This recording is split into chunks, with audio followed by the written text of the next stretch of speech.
All right, NorCal Carters, this is Jason. And tonight we have a special live stream podcast with some gentlemen from the Rok Sonoma series. And we have 3 competitors that run in the 125 Rok Limited class. And I'm going to bring them on one at a time. So first we have, and I've butchered his name all year long, Steve Piggott. Steve, say hello. How you doing? How you doing, buddy? Well. How are you? I'm good. All right. Thanks for joining exciting. us tonight. You bet. And then next we have Pat Beckley. How you guys doing? Doing well. Yeah. Doing good, Pat? Let's see. And last but not least, we have Dee Baldwin. Good evening. That seems to be a standard announcement for you as the last but not least, but kind of used to it this year. I was so thinking it, D. I don't know what it is. So I was thinking the same thing. I'm like, do D first. You know? No, it's all good, dude. I'm used to this. I'm used to this. I don't know if you listened to the last live stream, but you were running up there like second or third. And I'm sorry I'm an ass, but I had real surprise in my voice. It's like Dee Baldwin's running up in second. I know. That last race was wild. That last weekend, it was wild. It sucked. I don't know what you're talking about. that was a great race. Man. So we have it sucked. So Steve says that race sucked. Pat says that race was great. And then Dee, where do you fill in? Right in the middle? I'm up there. I just wish it kept raining. I needed every advantage I could get, and like the 30-second head start wasn't enough apparently. I'm telling you, we went into turn 1. It starts raining, and we all just like slide. Everything is just slow motion for the first like half lap. You know, everyone's spinning in every direction. I come across Pat's like in the mud, some turn, trying to get his go-kart out of the mud. It was just classic. So yeah, that was a wild weekend. So for those who don't know what we're talking about, if you go to YouTube and you go to the Rok Sonoma YouTube channel, the last half of the year, the events were live streamed on YouTube. So you can go back and you can watch all the racing. And again, that's on YouTube, Rok Sonoma. So that's what we're talking about. We did race number 8 and race number 9. It was just a really wild day because it was supposed to be a 2-day event. It got crushed down into one day, and then the rain happened, and the track was drying, and yeah. Anyways, yeah, Pat charged through though. After he came from the mud to, I don't know, 3rd place. I don't know, where'd you end up? 3rd place. Yeah. See. Yeah. I saw him coming, felt him coming. I'm like, have at it. You know, it's yours.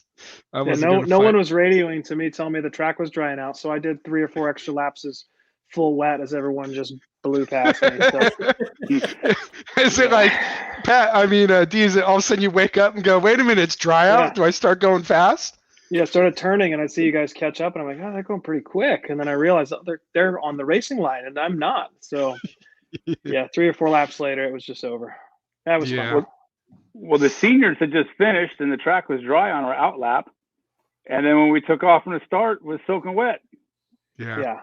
So I got gamed bad by Pat. Like on Friday when the tsunami warnings were coming in, he showed up in his clothes and it's like, I'm not racing this weekend. Like this is dumb to race in the rain. And he's like everyone, like I've done this for a couple of years now is my experience. So I'm looking at him. I've never raced rain tires. I've never even seen them. And so I had to buy some sets for the weekend prep for, and he's telling me, your go-kart's going to be ruined.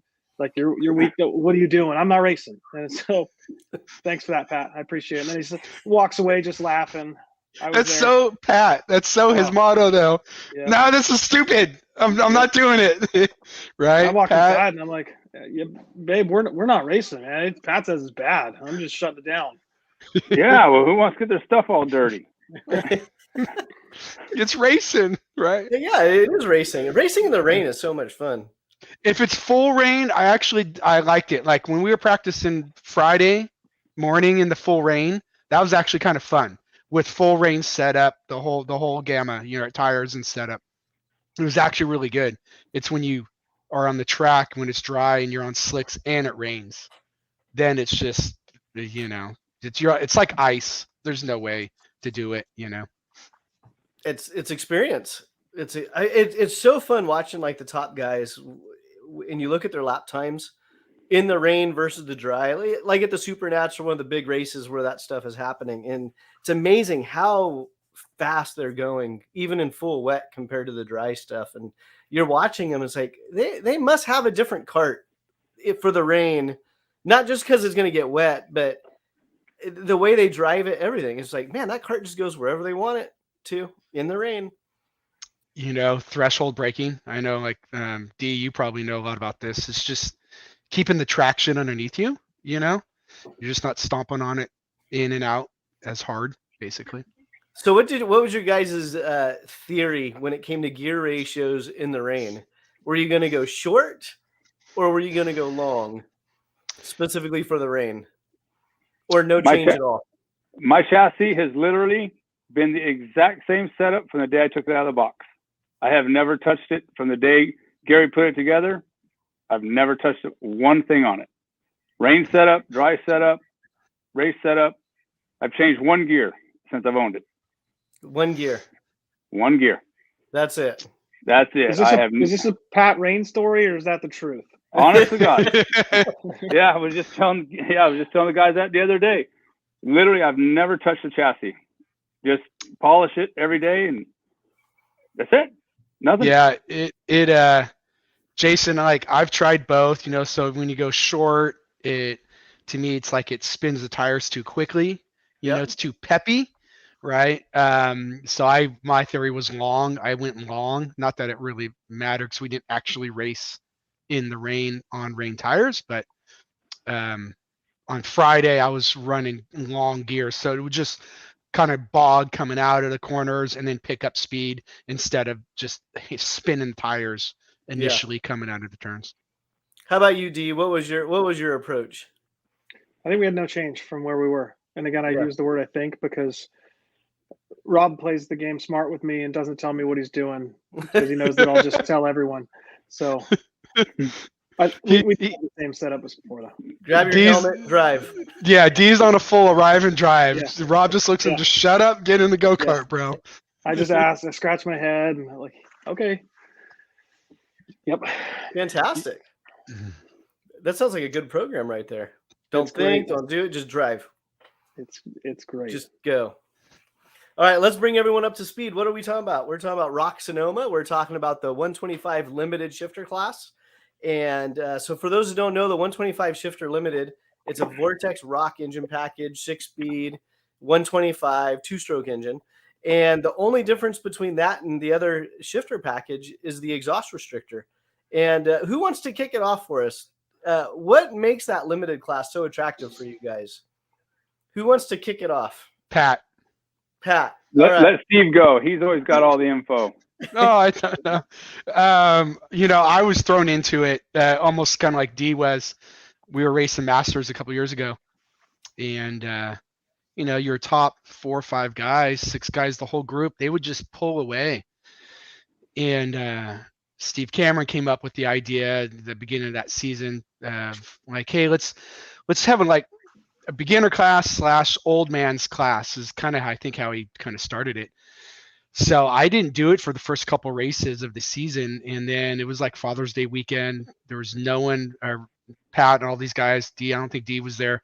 No one was racing because it's Father's Day weekend, but you had the top 5 in points master guys.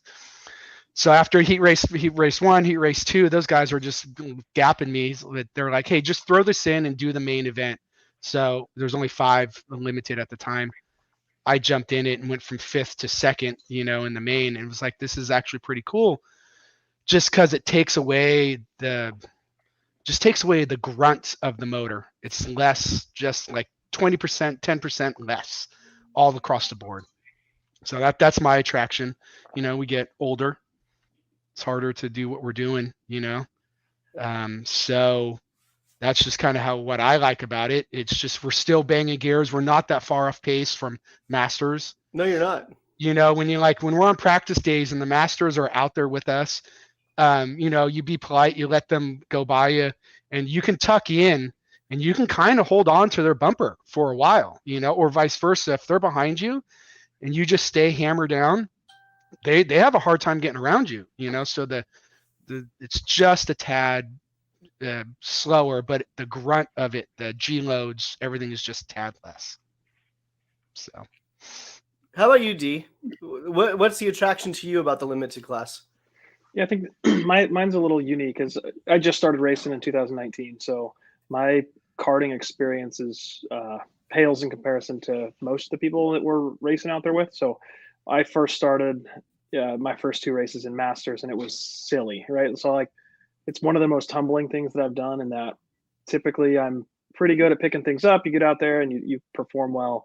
That's not what happened with Masters. It was embarrassing almost to see how fast and just the sheer like precision that everyone in Masters was showing was eye-opening to me. So at that point I was, I had my little trailer with my family. I was trying to wrench on my kart myself, realized that like, I'm mechanically, competent, but just, I think my second race I was there running, and Nick Leduc walked by and looked at my exhaust pipe, and he's like, it was jet black, right? I had no idea that I was running just full rich, and just the thing had no horsepower. And he like kind of took me under his wing. He took my carb, threw a new jet in, came back, and I was like shocked. I ran like a second and a half faster in one lap with one jet change. And then you realize like, wow, I can't do this myself.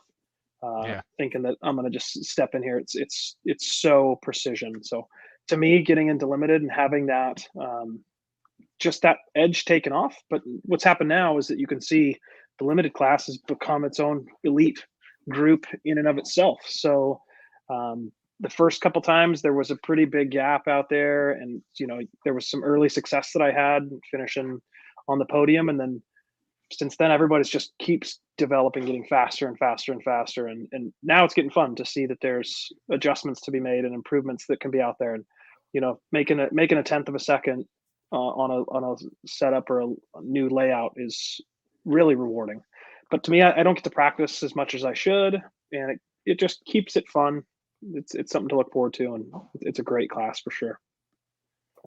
Yeah, it's had a lot of support over the past year and a half in that class. And for those that aren't familiar with the classes up there, when they're talking about the competition, guys that are going out to the track, spending a lot of time to go fast, let's look at Kevin Woods and Neil Joseph.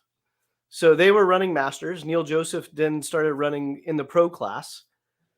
Kevin Woods jumped out of Masters, started running in the pro class.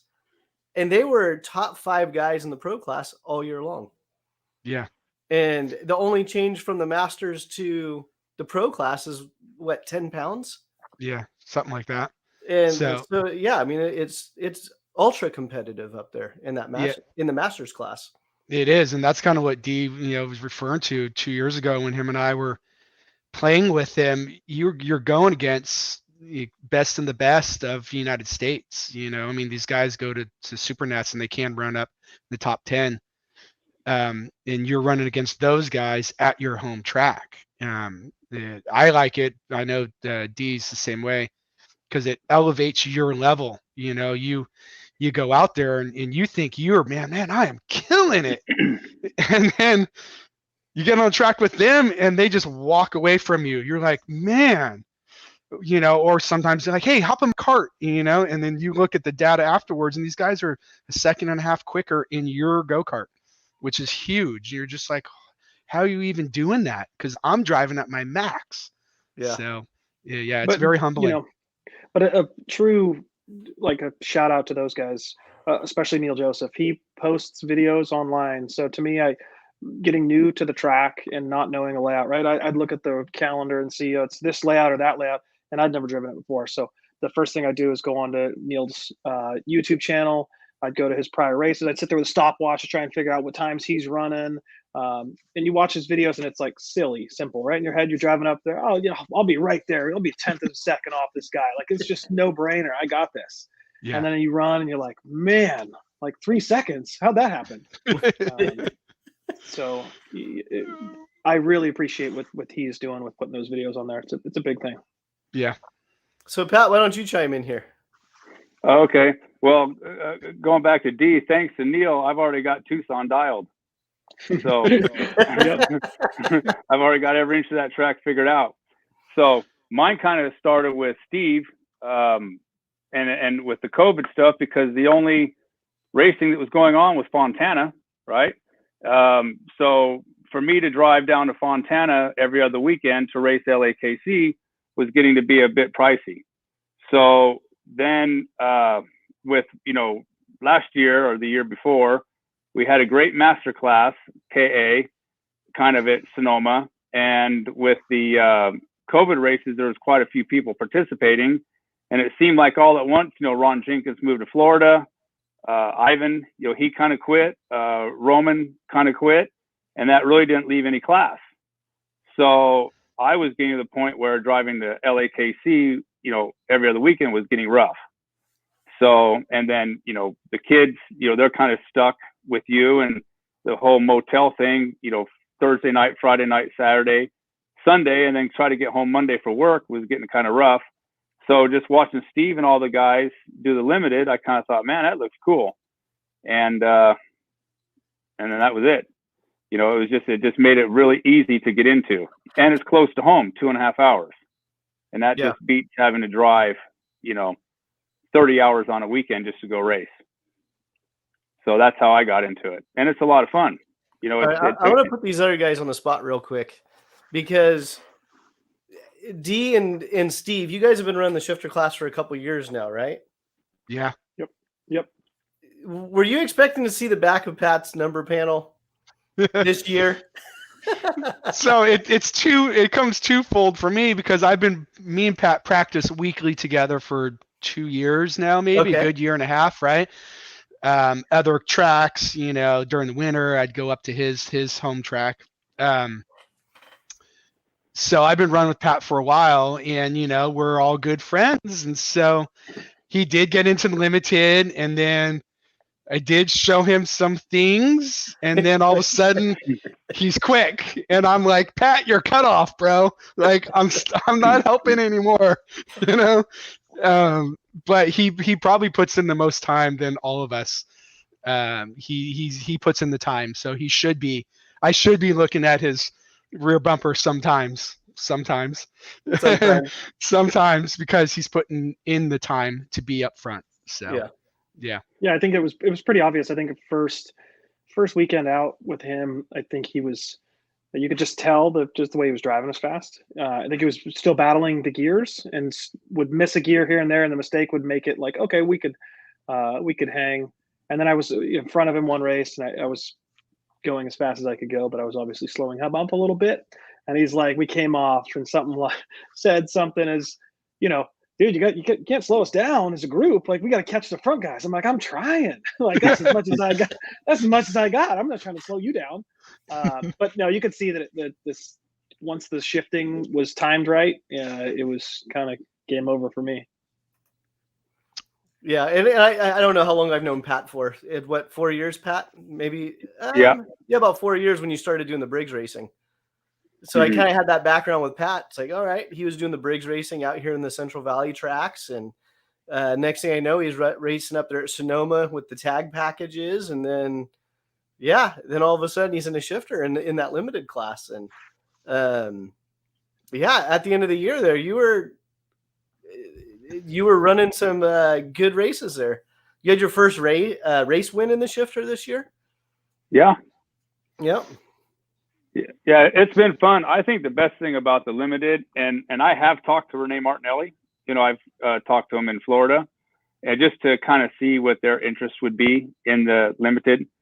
And I have talked to Garrett Potter also, and Steve used to always joke around about the limited was cheaper than the KA to run, and you think about that, you think there's just no way. It's impossible. So when I got the limited, never touched the chassis once, tire and fuels, that's it. And the tires don't really last much worse than the KA or Rock GP. It's all pretty good, and the engines go. So when I took the restrictor out 2 weekends ago, I've already blown one engine, snapped 2 chains, and broke a sprocket. So, and went through 20 gallons of fuel, So, yeah, it's that's the difference. The limited package it's cheaper than a KA. I could show anybody on paper that they would never buy it. They'll never believe it. But there's just the power difference for that literally 1 second of time at Sonoma. And so if Sonoma's a bigger track, it's not going to be a second at, say, Dixon. It's going to be just a little bit. Yeah. But Sonoma's a pretty big track, and the difference is, what do we get? Sometimes 79, 80 miles an hour if we get it just right. Yeah.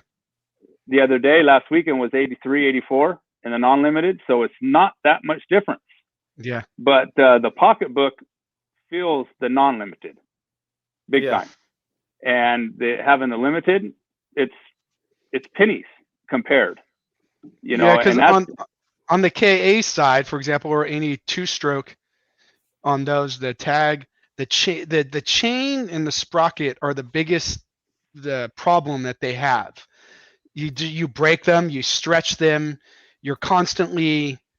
I mean, back when my kid was racing, the old tic-tac-toe now, I would go $400 in chains and sprockets in one weekend because you'd break them constantly, $80 chains or whatever.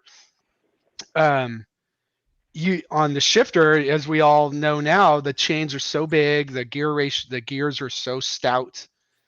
I put a new chain on every month or two just because, not that it needs it, it's just because the same gear, front driver is the same, the rear driver is the same, so you could stay on the same chain and gear front and rear the whole season if you wanted to. And the rebuilds are actually less, except a full rebuild. We'll just go with the top end. The top end rebuild on the shifter motor is less than a KA. Full rebuilds will kind of make up for that difference. But Pat can tell you he's got what his wife kept track of his spending between the two motors, and he's got data that shows the shifter motor itself and the limited per se is probably the cheapest engine package to run. I thought that was rule number one. Don't give the wife the spreadsheet. We're all sponsored. I thought we were all sponsored. Yeah, no, I got my butt kicked on that one at the end of the season. So, yeah. Yeah, well, and that's what I was telling Steve. I literally went all season with 3 top ends. So, took the restrictor out, and now Rainey's got both my motors in 2 weekends. Yeah, gone. And then just called me yesterday and said, "Well, you need 7 gears to go along with it." So, wait a minute, both your motors. What you said both? What are you talking about? Oh, I forgot to tell you guys. Yeah, no, I got a different one. You have 2 now? Yeah. See, told you. Do you guys know Pat? Have you seen his operation? Jeez. Dee's going no. This probably can't hang. Man. See, it's budget. Not when you're buying 2 motors. It's used. Did you buy the one that you were driving last weekend? Is that how it worked out? No, I was using Gary's last weekend because mine were blown up. Okay. So Gary let me borrow a motor. All right, I want to. What's D? Come on, D. Tell me how we're gonna get you. Oh man. 4 tenths, 3 tenths. I think you guys got it every time. It's track time. Every time. Well, I don't know if you heard Sonoma now. I don't know. It's not start something, but I won't be practicing anymore except for race weekends if they hold up their schedule. So they've changed their schedule, and their practice days are my work days, basically. So, which is, I'm going to call BS on all that, but whatever. That's going to be their prerogative to change their days. There's going to be a lot of people that are not going to participate. On the days stuff like that has to be directed with the big track. Yeah, right. I know. So for those who don't understand, the big track really says, "Hey, these are the dates you can have. This is what's available. Do you want them or don't you want them?" And Sonoma's so busy, so they have a lot of stuff going on at Sonoma. They have cart rentals. They have all kinds of corporate stuff going on. So if we want more track time, we need to go to them and say, hey, we want more track time. And then you guys show up. You got to show up. So, Dee, you've Mondays been pretty don't work. quiet.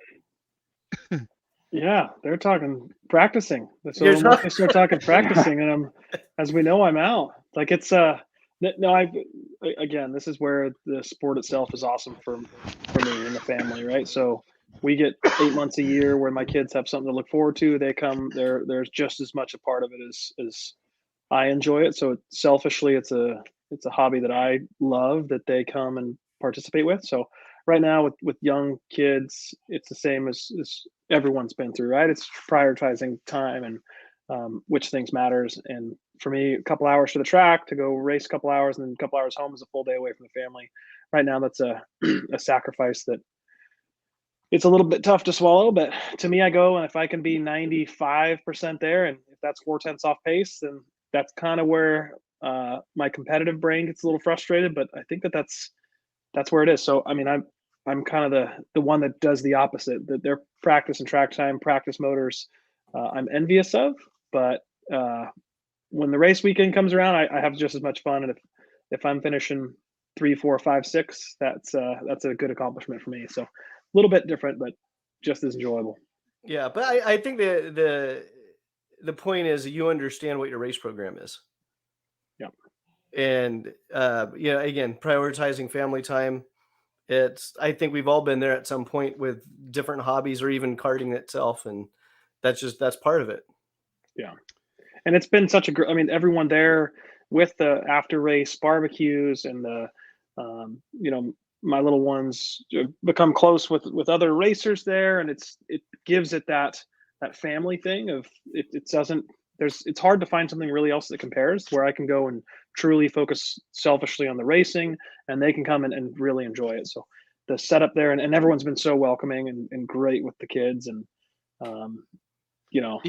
they're just as you got it going on though. I mean, what you have is very your team atmosphere. I mean, you've graciously give me food all the time. You're like, dude, come on, we're barbecuing, blah blah blah. We're making pizzas. He brought a pizza oven to the track this year and made homemade pizzas, like 50 of them. Like like it is a cool.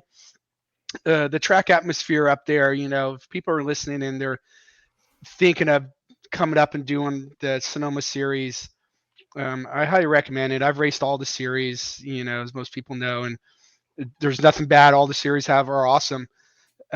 This one's just closest to me, so it works. But the atmosphere up there is, it's nice. People camping out and doing their thing, like Dee's saying. It's cool. I kind of like it a lot. Yeah, and Dee, didn't you guys have like a boil going on this year? And yeah, we did a little bit of everything. So obviously with Rob, he's a remarkable chef, I would say, and it's fun to go and kind of push his boundaries there with the pizzas or the seafood boil, and like again, it brings everyone together. And so if we all race all day long and then everyone's done wrenching on their carts and can have a big cookout with 40 or 50 people coming by, I think that's the parts that we all remember the racing, but down the road, that social part to me is, it's just as fun to talk after the race and hang out and actually meet each other. To me, it's like you get good friends, right? We all have our personal lives and work lives, and then you have your race friends, and you look forward to go and hang out and talk about the same interest. And again, being so welcome to the family and everything, it's the atmosphere is fantastic. Yeah, and that's kind of the neat thing about Sonoma is that you have, the Ron Whites, the Gary Carltons, they roll in with the big teams, the big tent, and then you don't see them having a barbecue and eating and everything else. They're working hard on the carts, they're testing, etc. And then you have, like you just said with Illuminos, it's like, and Illuminos they're competitive as well. So it's not like, they're not showing up for the race. They're still a very competitive squad. But at the end of the day, it's like, if you smell food, it's probably from his pit. Yeah. Yeah, exactly. The social part is what makes it, obviously for Rob, he encourages me to practice and for the betterment of the brand, that would be advantageous, right? To make it better. But I kind of settle on him and go like, I'll see you and we'll barbecue and I'll run 4th or 5th and we'll be good. So it's probably not the right setup for Rob, but the social part makes it worth it. Yeah, and then for a lot of people too, it's Sonoma's just a challenge to get to, just in general. Especially where you're at. I mean, you don't have a track in your backyard, so I think Pat, you're up in Northern California, right? Right. So how far is Redding from you? 45 minutes. 45 minutes, and then Steve, I'm assuming Sonoma's your local track. Yeah, I'm just 18 miles away. Okay, so you're the closest. Yeah. It's 2.5 hours for me. Like from practice days on Friday, I get up here at 3 a.m. and I'm gone, so I could beat the traffic on 80 getting to the track. So yeah, Fridays are long days for me to go practice. He'll call me like 7:45. Are you leaving yet? And I'm like, I'm just finishing breakfast because I'm 20 minutes away, right? It's like I'll be there in a second, And poor Pat, he drives that far. I always encourage Dee. I'm always texting him like, dude, come on, just do one. If Dee can do one practice day a month outside of race day, he's got 2 tents right there. That's it. Yeah. He's got a new work schedule, so I don't know about it, but maybe that'll help out. Yep. Yeah. We're gonna see Dee Baldwin at the front of the pack this year, and you guys are gonna stop talking to him. We just need some water on the track, and we'll be good. Water on the track. No, you know what? I've as banged up as all of us got this year. I don't think anyone has hard feelings. I mean, I know I don't. It's a great group of guys. Once again, I encourage any guy that's a shifter guy, really look into the limited side if you really want to race. It's a great package, great group of guys. I don't know, we're ranging from 12 to 17 per event. That's pretty high when it comes to master side. So outside of the 206 stuff, where Prairie City's getting 40, so we need to yeah, go ahead, Pat. Another thing too is with the limited, like what you were saying earlier about how it's less wearing on your body. Yeah. Jason, Steve, and I have talked about this probably 10 times in laughing conversations. Roger Cornwell's 78 years old. Yeah. And he's 3/10, maybe. Yeah. He's right there. And if he's ever in front of you on a practice day, you've got to work to get around him. So I will guarantee you that chances are Neil Joseph will not be 78 years old still banging gears. I'm not that he won't be able to, but it's that's where Steve was correct. The shifter limited is 3/10 faster than Rock GP at Sonoma because I've done them both. So in fact, Derek Wang's time for Rock, the CRC race last year, or I think Adam Kasich had fastest lap, and your fastest lap, you were like 4/10 faster. So it's the same as the Rock GP, half the cost. Yeah. That's the way to look at it. Yeah. And there's nothing better than banging gears. I don't know. The first time I drove a shifter from a tag, all of a sudden I felt like I'm a real race car driver. That's alive. What in my head, I'm like, oh my God, this is crazy. I'm alive. So one of you mentioned tic-tac-toe earlier about, tossing chains, all that fun stuff. Tic-tac-toe is such an iconic section of the kart track. And I mean, it's known all over the world. It's past tense now. It's what? It's past tense now. It's past tense now. So did all three of you drive the barrier test layout? Yes, it was awesome. Okay. Now, have you guys driven the new layout now? Yes. I have. Yeah, we both have. So what do you think about it? Barrier 100 times better. Come on, D, you got to practice. I saw it though. I was there. I saw it. I need an Allen Iverson picture. Got to put the barriers back up. Got to put the barriers back up. Yeah, Pat will tell you what's happening right now, and they'll probably, imagine they're going to figure it out. But the new version's awesome, but you can cut the track, or everyone does cut the track, and it's putting dirt across the track.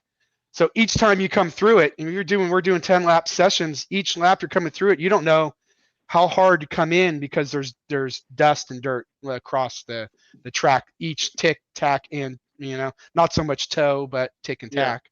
Yeah. Now, is it wider now than it was with the barriers? Yeah. Yeah. So it's faster as well. Well, I guess it would be faster if you're cutting it.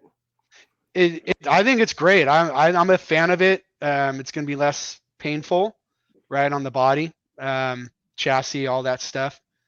Pat wants the barriers back up. We all know how my race weekend went with the barriers. Not great. Not good. So they just the barriers in that section cause if someone wrecks in front of you and hits the barriers, whoever's behind that person or two is just going to get collected in it. At least now with no barriers, you could work your way through it no matter how it goes.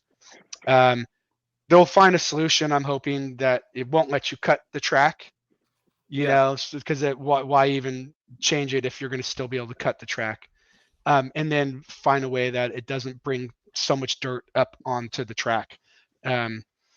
My only thought would be, and I think they've done it before in the past, putting cones on the inside of the curbs, and having a corner worker there that's safe for race weekend, putting cones there. And if you knock over a cone, it's say a time penalty or something to that effect, right? Yeah. And then someone's there to put it right back for the next lap coming through. So I personally hate cones on a kart track. They can wreak havoc. Yes. When they go underneath. Yes. They did that at a track, Grand Junction. They had a similar section of tic-tac-toe, but it was wider, faster. The curbs were bigger, but not steeper, just bigger, like very, very drivable. And guys would come off the hill, and I don't think they turned the wheel. They just would fly over it. And there were just some iconic pictures from Grand Junction of guys you don't see the track in the picture. It's just dirt and a cart 2-3 feet off the ground. That was Jim Kidd when this year running reverse sprint. Yep. Oh, there we go. Reverse sprint. Jim Kidd would go through there. I mean, he's got it dialed. That guy airborne's 3 feet off the air like a ramp. Whee! And he gains 2-3 cart lengths going through it. He's willing to sacrifice. And that guy rolls no rib vest. I'm like, God, Jesus, that guy's an animal. I don't get it. So we have someone that just joined us. Steve, yeah. You're gonna have to unmute your mic. Howdy. There we go. Your ears must be burning. Yeah, I was listening to all the stories there, so I have a little input to some of the points. So curbing. So the new tic-tac-toe. It in my mind it probably didn't turn out quite as envisioned, but I think it's better than what we had before. A lot of people wouldn't come to the track. They just didn't want to drive tic-tac-toe. They didn't want to lose chains. They didn't want to break ribs. I can personally tell you, I had back surgery due to tic-tac-toe, so I know what it can do. When we ran the walls there, I think the layout was good. It made good racing. It gave us another passing zone. As you know, Jim Kidd hit the wall, and he was the only guy that really disrupted the races. But I think, like you said, they didn't quite make the curbs steep enough, so it's easier to roll inside them. I was together with Diego. We walked it about a week or two ago, and I think what we're looking at is maybe on the inside of the curb is putting essentially like bumpers.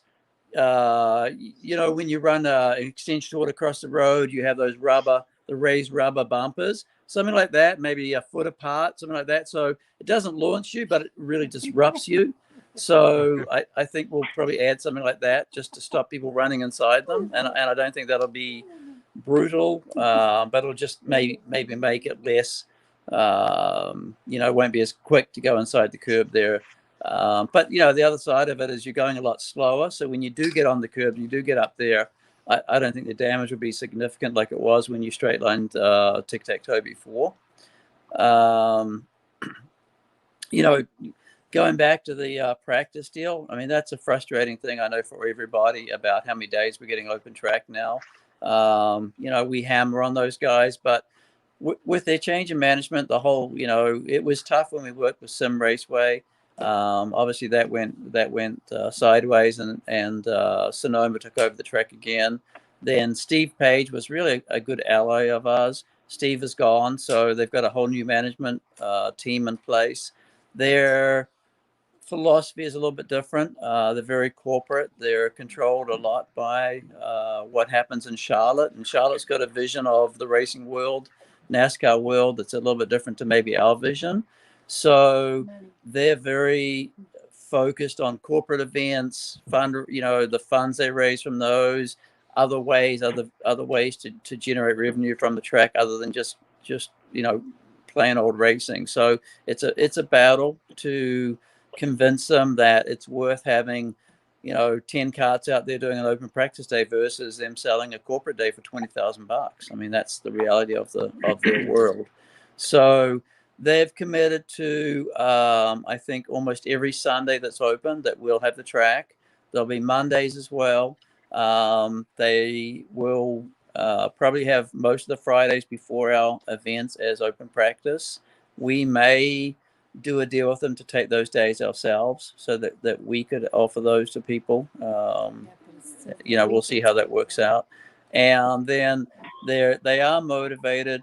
They have a lot of half-day events where it's corporate or schools or whatever. So we're pushing hard that it's in their best interest to give us those half-day events where, whether it's a Thursday or a Friday or a Saturday or whatever, where they maybe got the school in the morning and we can have the rest of the day for open practice. And to be honest, that I think most guys, if they get a half day on the track, that's probably enough.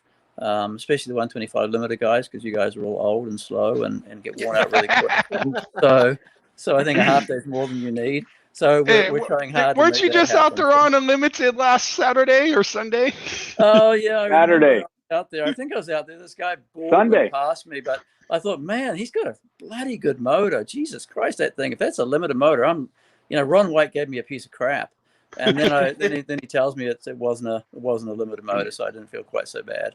So I just wanted to tell you, Steve, we are fans. I know you are championing for us in the series and everything. So, thank you for what you're doing.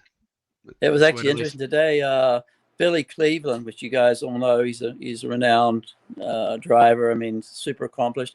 He dropped a cart off at our shop today that he'd sold to somebody. So I took him over and I showed him the 125 limited cart in the shop, and he got all excited about it because the last time he drove a Masters 125, he was kind of frustrated again by what it took to drive it, his fitness, and even though he's quite fit in the tag carts, and the cost to operate it. So he's going to be up here doing some of our races. So whether it's my cart or one of you guys' carts, he's excited to get in and actually try a 125 limited cart. So I thought that was a really good, contact today of somebody that can really help promote what the chassis is, what it does, how great it is for the sport in general. And again, you guys are doing a good job of trying to promote it nationally. I push on Garrett every day that all the regions should open this up, because I think that they're missing out. There's a huge amount of people that want to run shifter carts, and 80s are, obviously 80s are difficult. That's not really that affordable or easy to get into now. So, guys that are recreational drivers that want to run shifter carts, the 125 open cart is just it's not possible. It's too physically demanding. It's expensive to run. The 125 offers Rok this huge, amount of drivers that could get into the sport. So again, we just got to keep pushing on it and hope that people see what it can offer. What do you think going for the 22 season? How which race do you, as a group, because I know me, Pat, and Dee, we've all talked about this, about showcasing the limited. So maybe the cup race whenever, if it's in September or whenever it is, what would be a good race that we gather all us limited guys and enter the cup race or the challenge race? Which one do you feel is the one that would showcase the Well, system? I mean, I think again things are unfolding. I think September. Sadly, it's a fair way away, but you know, I believe in September we're going to put together something that's going to be pretty special with Rock. We haven't finalized it yet, but Rockfest as a standalone event will probably not happen next year. What they looked at is it would behoove them to maybe just come on board with us and potentially with Andy with Challenge of Americas, do one big event where we take the money that they spent to bring in their crew, their transporters, their containers, what have you, take that extra money and put together a big event in September that's basically a Sonoma Rock race, potentially Challenge of the Americas or California Rock Championship, and Rockfest, and then take the extra money that they would have spent to run that event and use that as a big prize money fund, a promotional fund, and have a really big event. And I think like what Dee's doing, part of what Rock wants to do is make that a social event where they'll have a big barbecue, whether it's Friday or Saturday or Sunday. Have a lot of activities that are social activities to sort of get everybody to work together, but primarily spend the money that they would normally spend on bringing the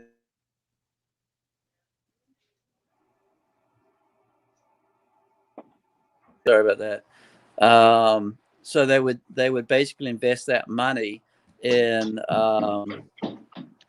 putting together a really big event in September. So I think that's going to be the event to showcase because it'll be essentially our event under our rules and with our classes. So I think that's probably going to be the event that hopefully we can showcase the class.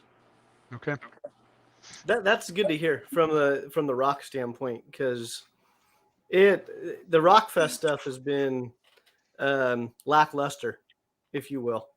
Yeah. And they've tried it for a number of years now, and it just, at this point in their evolution, it just hasn't gained the traction. They've had some great Vegas events, which I don't understand why it doesn't translate. I probably haven't put a lot of thought process into it, but it's great to hear they're trying to switch things up to bring more value in what's going to work. It almost sounds like it's going to be more of a almost an event versus a race. Yeah, and I think that again, some of it's timing. It's tough to get the East Coast teams to come out because there's races back there. They're prepping for Vegas, whatever. So I think that the plan for them will be basically they'll still have Rockfest East and West, and they're going to do the same thing on the East Coast. They're going to join up with one of the big series, one of the big local type series, regional series on the East Coast, and do the same thing where they'll promote their event with that group that's already in place. They've got then all the local support, and then hopefully they'll bring in some people from either out of state or from further away to promote that event. So Garrett and the guys there, I mean, they work hard to find ways to promote the program. They invest a lot of money, a lot of time into it. So like anything, I think it's everybody's trying to figure out how to build programs. There's a lot of competition out there, with different types of series, different promoters. Everybody's after the same piece of the pie. From our standpoint, I think like 80 is 125 limit's been like our big growth class, and so I think one of the things is try to figure out how to learn from that. From my standpoint, how do we get more juniors, more minis, more micros? How do we get people that you don't want to just take away from the other local series? I don't want to take away from KPX. I don't want to take away from Dixon Davis. I mean, we would like them to come to our events and support it, but ultimately we got to figure out how to get new guys into the sport, or people that have got out of the sport, how to bring them back. So, I think as the beginning of the year, one of the things we'll try to do is get together with the teams, the competitors, and figure out, we tried to do that last year, but it's, it's funny. You get a group of guys in the room, you get Greg Bauer, you get Ron White, you get Gary Carlton, and everybody's got a different idea on like how this works and why it works or why it doesn't work. And, it turns into a half an hour of everyone just telling everybody how basically that they're not very good at what they do. But you get those three guys in the same room. It's a pissing match between all three. You got no idea. But I mean, they're all got great intentions, but it's hard to get a consensus on what do we need to do to get growth. So one of the things that'll be interesting, just again, we haven't really announced it yet, but Sanzaru Games has been our primary sponsor for a lot of years. So Glenn Egan is the principal of that, and that company is actually being sold. He's been lucky enough to, in the .com world, move that company on. He's still involved in it, but he set up a foundation, which is the Glenn Egan Family Trust, and through that he's established a charity, and that charity's goal is to fund or help fund young drivers and young karters into racing. So it's a legitimate charity. It's got a goal. It's got a purpose. So one of the things that we're able to do through that now is try to get people to get involved in sponsoring, not necessarily our series, but sponsoring that charity. And then from that charity, funds can come back to help offset. One of my big goals is if we can get people involved where they've got a tax deduction because they're sponsoring or funding or giving a donation to a charity, then that charity in turn can sponsor the series. And then we can say, okay, we can give minis or micros, they can come and race with no entry fee. So that's something that's just come together in the last couple of weeks. And it's something we'll work on for the, in the next, to announce hopefully by our banquet.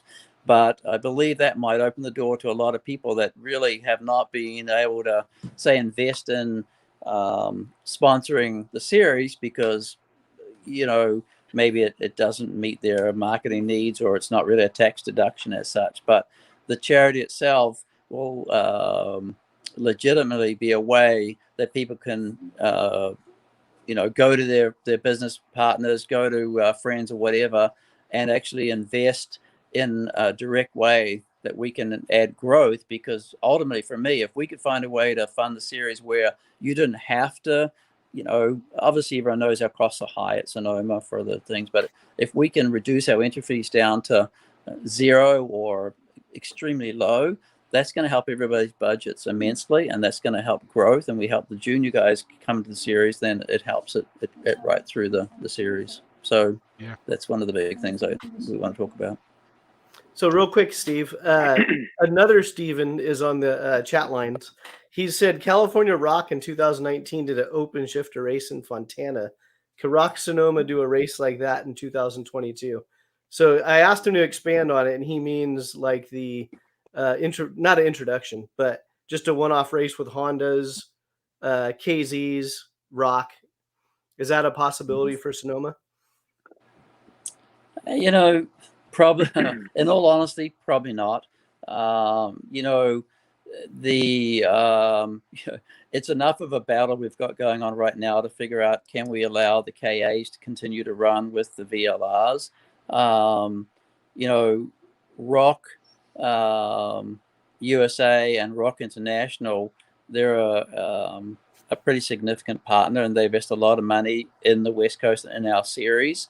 So, they might consider it, but first and foremost, their goal is to build the Rock brand on the West Coast. So it's hard to go back to them and say, hey, we want to let a Honda come in, we want to let a KZ come in or whatever. So I would say it would be tough to make that happen.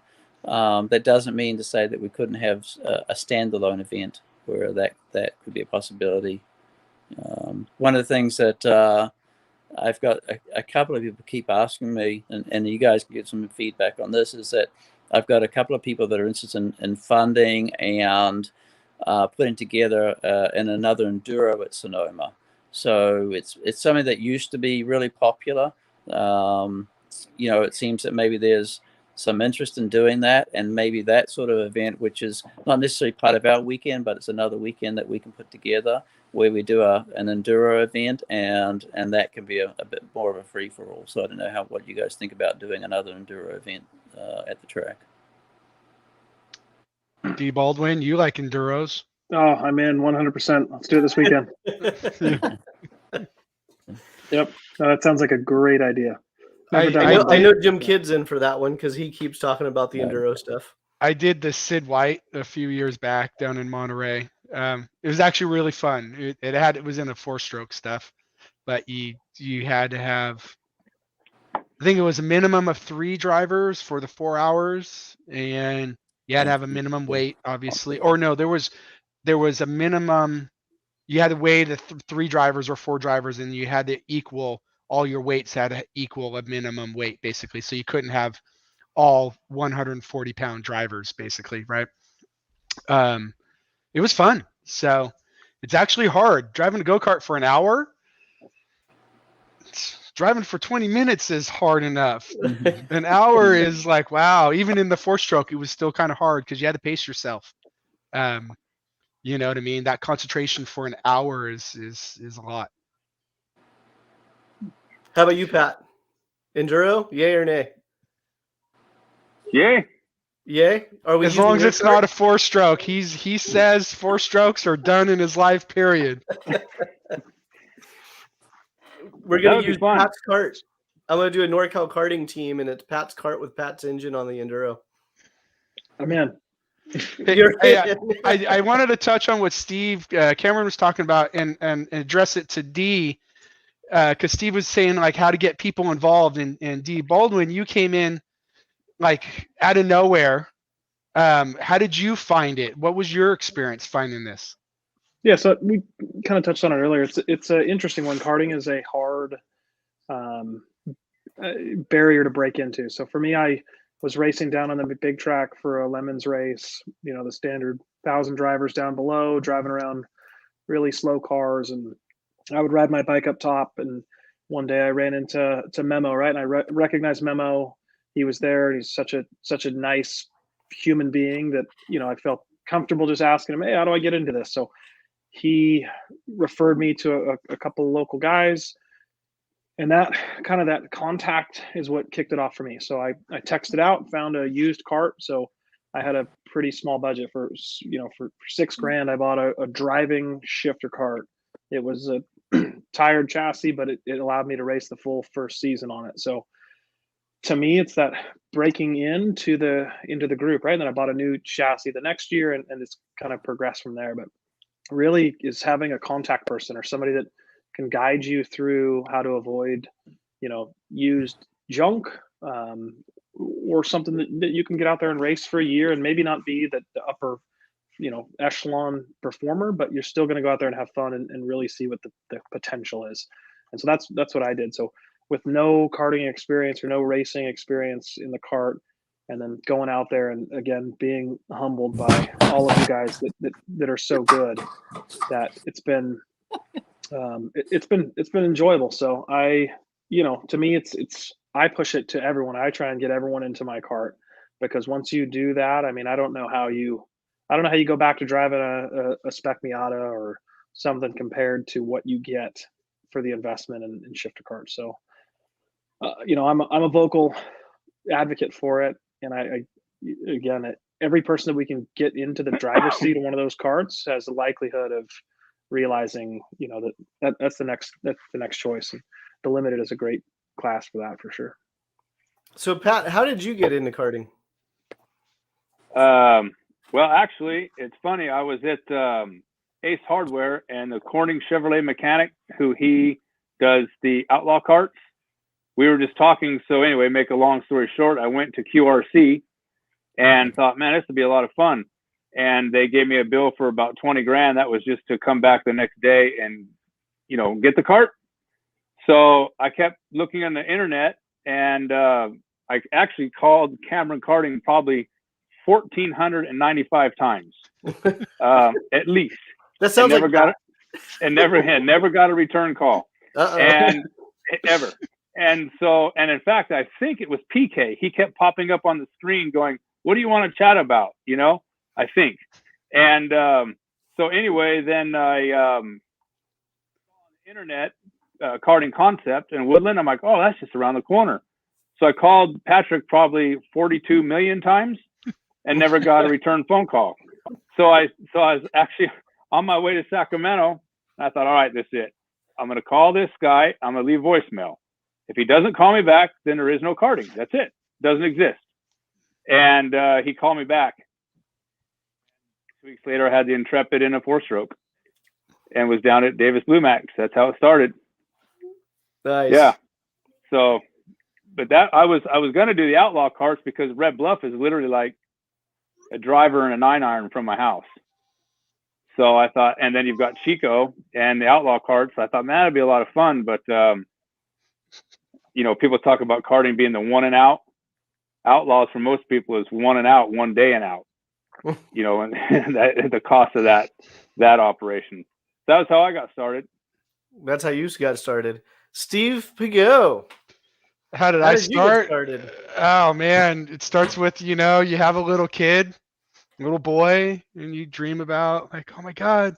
I used to race dirt bikes as a kid, but I wouldn't put my kid on a dirt bike because my body's broken from racing dirt bikes as a kid. So yeah, it started off my kid. I got him I don't know, an energy kart, cadet, not even cadet, kid kart with a Comer 50. And then went out to Kinsman because I think Sonoma was just getting going. Went out to Kinsman and kind of started going out there. And, you know, shout out to, you know, good old Doug and Clayton Williams. You know, I was going to buy their cart. And they're like, oh, no, because he had a bigger cart, you know, than what I needed. So once my kids started doing it, I'm like, well, Dad has to have a go-kart, you know. So Dad got a go-kart.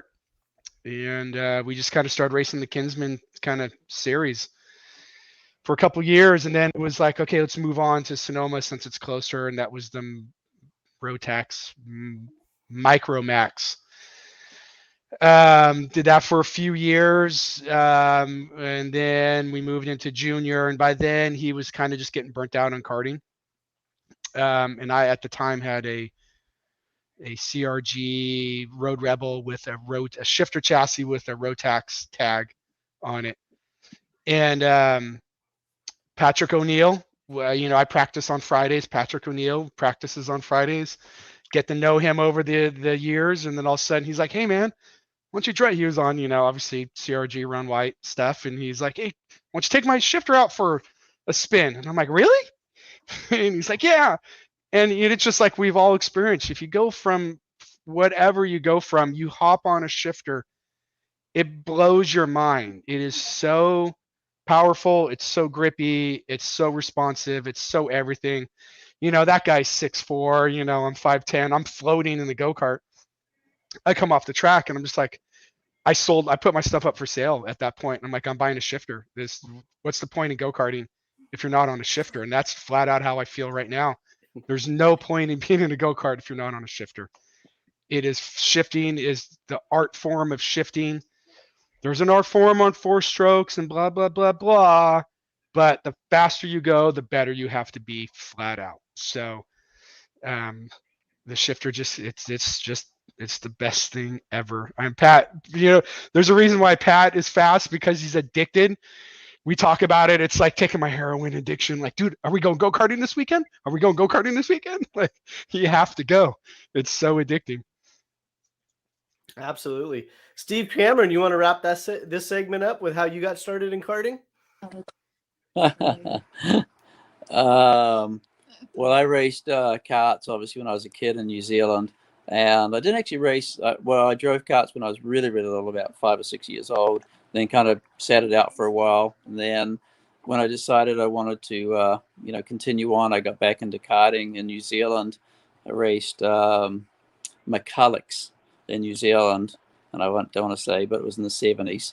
And then raced those, and then obviously I got into race cars, and I was lucky enough to sort of transition through that and had some success. You know, I did fairly well in racing New Zealand and came to America and to race cars and had some success in that. You know, I got to race Atlantics and everything. And then in the early 90s, we actually started running Mamo Gidley. So Mamo's first foray into race cars he was a Track Magic guy, and he came visiting our shop, and I'd never seen this kid. He comes and he's like, hey, I've got some backing, I want to drive race cars. I'm like, oh yeah, like everybody, right? So, but anyway, we managed to put a program together with Mamo that was in Shelby Can-Ams. So we ran Mamo and has introduced him. He'd been doing the Jim Russell program down at Laguna, but we ended up running him in Shelby Can-Am. But at that point, he was a Track Magic guy. So we thought, kart. So we started. I thought, man, I want to get back into karting because I've been running Atlantics and stuff like that. So I thought, man, karting would be fun. So basically, I put together an 80, and like Steve, we ran a Dixon in 80. I ran 80 limited on the YDS tires, and 80 got open, I guess, was on the sticky tire. Brett Buckwelder was running 80s. It was a huge class. So that's what we ran for a lot of years back in the actually early 90s at Dixon. And then, moved into shifter karts, and obviously Sonoma opened, and we kind of kept developing from there. But basically it was through Mamo that we ended up sort of getting back into karting. And after Mamo, like we ran a program called Lynx Racing in Atlantic Cars, and we ran a lot of, high, very successful guys. We ran Mamo, Patrick Capantier, Marco Valiente, Brian Sellers, Buddy Rice. They're all kids that we ran and brought up through our race program. But every one of those guys raced karts at the same time. And funny enough, the kart that we believe was the best training for our Atlantic drivers was 80 shifters. The 125s are, as Steve said, they're fun, they're super fast, but they're almost more, they're a point and squirt kind of kart. And, I think maybe for an IndyCar, they're comparable. We were running Atlantic, which was the junior form, just under IndyCar. So 80 shifters were the perfect, especially on the YDS tire. They were the perfect training for myself. I drove them. I did a lot of driving the Atlantics and all Atlantic guys, because they were shifting, but they still took a lot of balance. You had to be good on brakes because they would chatter brakes if you got in just a little too hot. You had to use momentum. And interestingly enough, for us, I preferred the guys who ran 80 shifters than 125. Now I would say with 80 gone, and I'm sort of self-promoting, but the 125 limited basically fills that void. I mean, it's the perfect, as you guys know, I was out on mine this weekend. Finally, I figured I should do some practice since I embarrassed myself so bad at that last race. Because I want to go after and I want to beat Steve really, really bad right now. Because I don't like getting beaten. I've said that for years. So I'm going to practice so at least I can see the back of Steve and Pat and not get pulled away from. But I think that, again, whether it's myself or anybody else, it's as far as a training tool, it's perfect, because you don't have to drive it every week to physically be able to do it. But again, even though it loses a little bit of power off the corner because it's a little bit softer on the hit, you still have to be super strong on brakes, because that's such a big amount of lap time in a race car or a go-kart or a 125 in particular. Being really, really strong on brakes is something we work hard on with our race drivers, and it's the same thing in the 125 limited. Because I think people underestimate just how much time you make up on brakes and those things, and rolling through the corner, because again, they don't quite have as hard a hit as the open 125. So you do have to roll probably a little more speed than you would. It's a bit like a tag kart in that regard. So again, we sort of digress there, but from my standpoint, as a training tool for race drivers and making better kart drivers, it's just such an awesome thing, That's my very big. good. Very good. That was a good live stream. I'm pretty happy with that. Yeah, good. So we had Steve Cameron join us to clarify some of the track stuff going on. We have Steve Piggott. We have Dee Baldwin. I'm not going to say him last this time. Yes. And we have Pat Beckley. Is there anything you guys want to say in closing? Just real quick, Steve. So I Yeah. believe this or not, Steve Piggott, I was actually thinking, honest to God, yesterday, I was thinking, I wonder if I was to get Billy Cleveland's phone number and see if he'd be interested in coming up. And now Steve just tells us that maybe he's interested. There So you go. Right. We'll have to do a lot. We'll have to do a lot more practice. Be Yeah. careful what you hope for with Cleveland. Yeah. He's mighty He's a good. wheelman. Yeah. Yeah. Then we'll get Derek Wang and Adam Kasnick, and well, it's just be just racing. And then Garrett could put us in Vegas, and we have a class, and that's it. There you go. There you go. That'd be cool. All right, we're gonna wrap up on this question from the screen name is Gear Nuts. Thank you guys. My 10-year-old son and I run our karts recreationally here in the valley. Do you guys have favorite tracks? Forget every track cameras on the show. Every track serves its purpose. Every track serves its purpose. Every track That's correct. Every track serves its purpose, from Reno to Redding to Prairie City. Dixon, if you want a neck this big, I mean, they're all there. Every track serves its purpose, but Sonoma, hands down, is the best in Northern California and in California. Yeah. Period. So Pat Beckley, Sonoma. Steve Piggott. I mean, I agree with Pat. All the tracks in our Bay Area here, they all offer tools that can make you a better driver. I would discourage sticking at one track. I did that with my kid, and if you stick with one track regularly, you're gonna develop habits that will kill you at another track. So I love Sonoma. Obviously, it is actually, for me, it's a sweet track. I love Redding, and I love Reno, and I loved Atwater before it closed down. Nice. Dee Baldwin? He's only been to one track. I know. I can't. How do I follow Steve yelling at me about only being at one track? I bought a used car. Did like 5 laps at Dixon. So that's all I know. Sonoma is home to me. Sonoma is home. As Steve wants to yell at me about it, but I try so hard all the time, dude. I'm going up to Reno. Come up, But no, I mean, Sonoma to me outright is. I mean, it just seems like just the atmosphere of Sonoma, the big track. You're going up top. Gorgeous views. The facility's awesome. The people there. Although it's all I know, I can't imagine going to somewhere else that's gonna knock my socks off like that. So that's it for me. Steve Cameron, do you have a favorite track? Kart track. Gotcha. Yeah. I think I'm like Steve. I mean, I love Sonoma. I mean, the fact that you can run now, especially now that we've taken care of the tic-tac-toe, I think, issue. You've got 5 or 6 different configurations you can run. So what makes it special is that we can run basically a different configuration every month. But I think there's a lot to be learned at Davis, at Dixon, at Prairie City.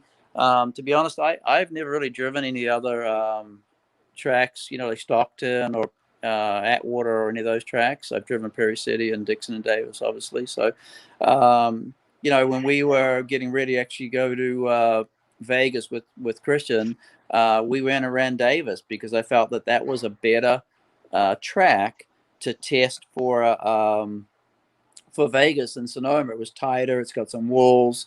Lower grip. So I think every driver should try to experience different tracks, different types of situations, because that's what's going to make you better. So Sonoma's still my favorite, but I'm a fan of basically any racetrack that you can get on and have fun at. All right. So I'm going to wrap up this podcast, and then I'm going to bring each of you on, give you your own screen, drop a sponsor, drop a team name, drop something. And that's how we'll wrap up this show. Let's start with no, I'm gonna leave D last because I feel like we kind of shortchanged him, so we're gonna let him wrap the show up. So, Steve Piggott, wrap us up. Oh man, Hey, that's not Steve. Yeah. There's that Steve. Oh no, Jason, thanks for having us on. This is cool. I can do this again. Yeah, for me, obviously it's the Ron White Racing program Steve goes on, and it's just hammer down.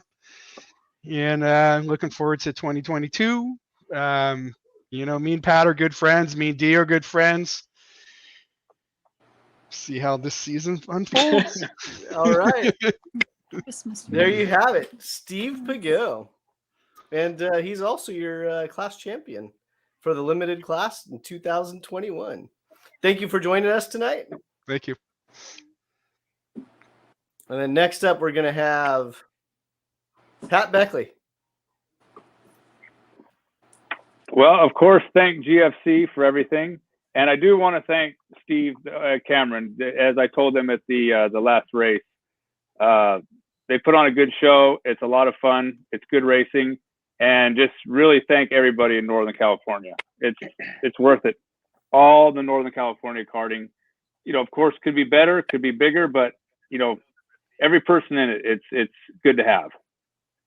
So it's all good. If we all get one person involved in 2022, we'll double. That would be perfect, wouldn't it? That would be perfect. And then let's go ahead. Oh no, I'm done. I'm good. So Steve Cameron, give a plug to your series. Well, obviously, we want as many people as can to come to the Rok Sonoma series. Go back, maybe revisit some of the videos from last year. Obviously, you can see the links, Rok Sonoma on YouTube. So I think if people go and watch those races, they go and see how exciting they were, how good the competition was. That would be a great way to get people excited about coming into the new year. Obviously, we've got our banquet coming on February 5th, so we'll be working on prizes and awards for that. Steve Piggott will hopefully get something that he'll remember, and Nice. yeah, something special for Steve. Yes, and just excited. I really appreciate the 125 limited drivers. The class has grown immensely, and what's nice about that class is it seems that everybody is friends in it. And they're all there. They all work hard to promote the growth of the class. So, it's a little bit unusual, I think, in karting to have guys who are competitors but actually work together for the betterment of a class and the series. So I appreciate it a lot. Obviously, Jason, I appreciate what you do for the series and for the sport in NorCal. I'm looking forward to an exciting year. Hopefully some more announcements coming. We're working hard to try and get more sponsors, and as I say, I think the opportunity to work with Glenn Egan and his foundation to raise some additional sponsorship to help maybe reduce the costs and bring some more juniors into it will be a great thing for the series. So thanks again, and I'm looking forward to this coming year. Everybody have a very Merry Christmas. Thank you, Steve. Merry Christmas. Mm-hmm. And rounding out our show is going to be Dee Baldwin. Yeah, Jason, thank you for doing this. And again, everyone who's listening, obviously I appreciate it. Humbling. The camera family, thank you for everything. For me, I'm I feel almost like a little brother to everyone with no experience and not a long history of doing this. So with me, Racing with Illuminos, Rob Soares is a great resource to me. Jim and Cassie Kidd, as much as he beats up on me and yells at me about everything is super helpful. Stefan Gaudreau has been great. Steve, Pat, everyone else, I appreciate all the support from everyone. And again, to me, the family part is the biggest separator from other, I'm not going out and golfing and gone for the whole day. For anyone that's looking at doing it, please, hit me up, hit any of these guys up that are on here. They're all, short of when Steve's trying to change his tires 14 times a day, he's there to answer questions. And as would I. So the more guys we can get out there, the better. And thanks for everything. Thank you, Dee, and thank you for supporting NorCal Carters with that T-shirt there. Yep. All right, we're going to wrap up the show. Thank you for joining us. If you'd like to be on the show, send me a message. If you have some content you'd like to talk about, send me a message. If you want to get involved in the karting, send me a message. NorCalCarters@gmail.com, NorCalCarters.com. And thank you, everyone. And once again, if we all just got one person in the sport next year, we would double. So with that, thank you and have a great evening and Merry Christmas. Jason, can I say one last real quick thing I forgot to say? No. Okay. Yeah, go ahead. You had mentioned earlier that have some of the other people do their show, like Jacinta Taylor and them do their show also. Yes. I know that they would like to get a bunch of the juniors together, the junior 100cc, and talk about what they would like to see in Northern California. So I know that they're very interested in having a show. So yeah, absolutely. The show is an open invite for NorCal Carters. Okay, I see Preston giving a clapping hands. Yeah. So I know that they have a lot of input, and they would like to see the junior 100cc really grow. Absolutely. Yeah, this platform is for all racers. Well, cool. All karters. Cool. All right. Okay, guys. Have a Merry Christmas. You too. All right, everyone. We're signing off. Thank you again for watching. If you like what we're doing, share the content. We can also accept donations. I don't mind those either. So have a great weekend, and we'll be back next week. Talk to you later.